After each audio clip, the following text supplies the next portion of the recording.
Բարև ձեզ, թանկագիններ, այսօր շարունակում ենք մեր Աստվածաշնչի ուսումնասիրությունը Ծննդոց 38 և 39 գլուխներով։ Այս գլուխը պատմում է Հուդայի և Թամարի պատմությունը։ Հուդան Հակոբի որդիներից մեկն էր։ Նա հեռացավ իր եղբայրներից և բնակվեց ուրիշ վայրում։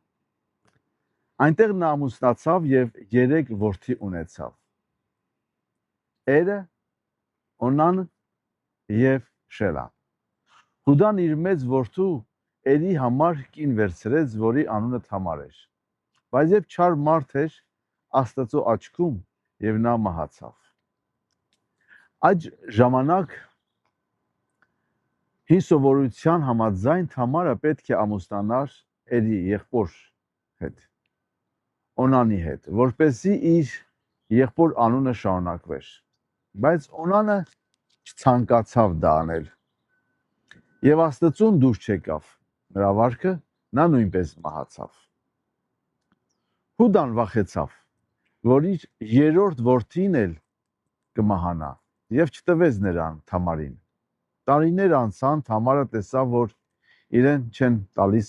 Հուդայի որդուն։ Այդ պատճառով նա մի խորամանկ քայլ արեց։ Նա կերպարանափոխվեց, նստեց ճանապարհի մոտ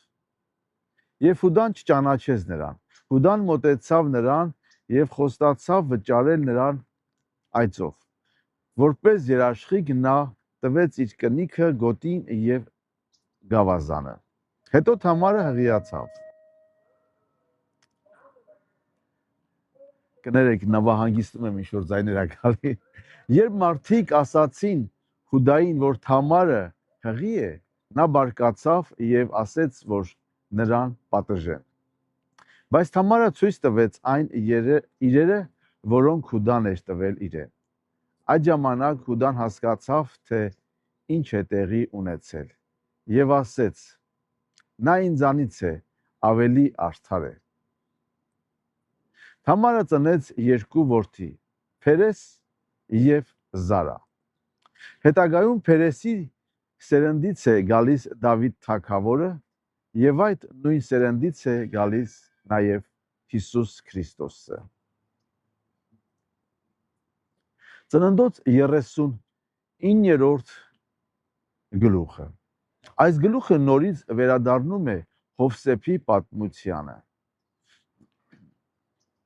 Հովսեփին տարան Եգիպտոս և վաճառեցին։ Պետափրեսին, որը փարավոնի պաշտոնյաներից էր,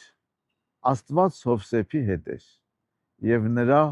գործերը հաջողվում էին։ Պետափրեսը տեսավ դա և Հովսեփին վստահեց իր ամբողջ տունը և ունեցվածքը։ Բայց մի խնդիր առաջացավ։ Պետափրեսի կինը սկսեց ցանկանալ Հովսեփին և ամեն օր փորձում էր նրան գայթակղել։ Հովսեփը հրաժարվեց և ասեց. Ինչպես կարող եմ այսպիսի մեծ չարիք մեղք գործել, մեղանչել Աստծո դեմ։ Մի օր, երբ տանը ուրիշ մարդիկ չկային, կինը բռնեց Հովսեփի հագուստից, Հովսեփը թողեց իր հագուստը նրա ձեռքերում և փախավ տնից։ Կինը բարկացավ և սուտ մեղադրեց Հովսեփին։ Երբ պետափրեսը լսեց դա, Հովսեփին բանտ նետեց, բայց նույնիսկ բանտում Աստված Հովսեփի հետ էր։ Բանտի պետը վստահեց Հովսեփին, բանտի մյուս բանտարկյալների վրա։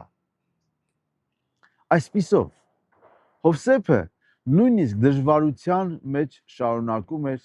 Աստծո հետ քայլել։ Ինչ սքանչելի պատմություն է։ Ես ամեն անգամ, երբ որ սիրելիներ այս պատմությունները կարդում եմ, Հովսեփի կյանքը արտասվում եմ։ Ինչպես է այստեղ երևում Հիսուսը։ Թամարի պատմության մեջ տեսնում ենք, որ Աստված կարող է նույնիսկ դժվար և խառն իրավիճակների միջով առաջ տանել իր ծրագիրը։ Թամարի որդի Փերեսի սերնդից է գալիս Հիսուս Քրիստոսը։ Եթե մենք կարդանք ծննդաբանությունը Մատթեոս, Ղուկաս ավետարանները, այնտեղ կտեսնենք, որ Փերեսի անունը նույնպես շեշտվում է։ Հովսեփի պատմությունը նույնպես հիշեցնում է Հիսուսին։ Հովսեփը արդար մարդ էր, բայց սուտ մեղադրանքով դատապարտվեց։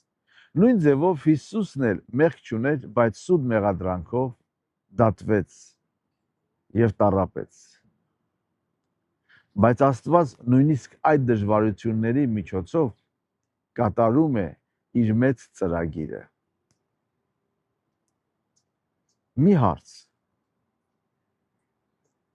Ուզում եմ ուղարկի մտածենք այս հարցի շուրջ։ Հովսեփը գայթակղության ժամանակ ընտրեց ճիշտ ճանապարհը եւ փախավ մեղքից։ Երբ ես եւ դու կանգնում ենք նման գայթակղությունների առաջ, կարող ենք ընտրել ճիշտ ճանապարհը, նույնիսկ եթե դա ինչ է դժվար է։ Մտածենք այդ հարցի շուրջ եւ աղոթենք։ Տեր Հիսուս, շնորհակալ ենք, որ դու մեզ սովորեցնում ես արդար ճանապարհով ապրել։ Շնորհակալ ենք, Տեր, որ դու օգնում ես մեզ, երբ գայթակղություններ են գալիս մեր կյանքում, որ կարողանանք ընտրել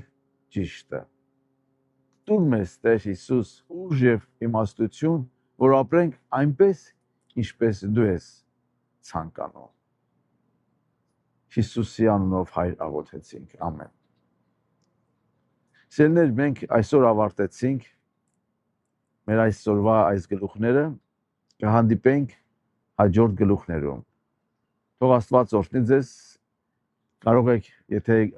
ինչ-որ բաներ ունեք ասելու, գրեք, մեկնաբանությունների մեջ կիսվեք ձեր ընկերների հետ, եւ մենք շարունակենք միասին մեր ուսումնասիրությունը Աստվածաշնչի էջերով, ծննդոցից մինչև հայտնություն։ Աստված օրհնի քեզ եւ քո ընտանիքը։